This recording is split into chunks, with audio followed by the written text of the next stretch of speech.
They searched the forest for days to follow with absolutely no leads, and eventually the search was called off, and there were no other witnesses, leads, or anything until 1985.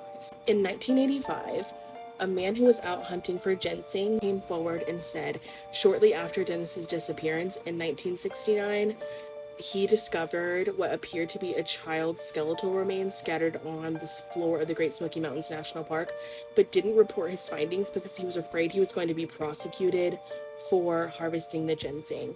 Unfortunately, when they went back to the site where he said he saw them, they were nowhere to be found, and that lead was completely a dead end. But this is where it gets really interesting to me.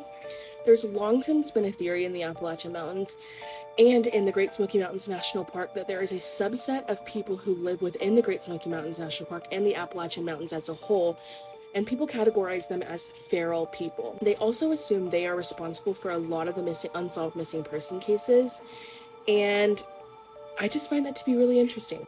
It kind of seems like a random theory, but when you really take some time to look into these feral human subcultures in these national parks, especially in the Appalachian Mountains, they seem to hold a little bit of weight. I'm unsure though.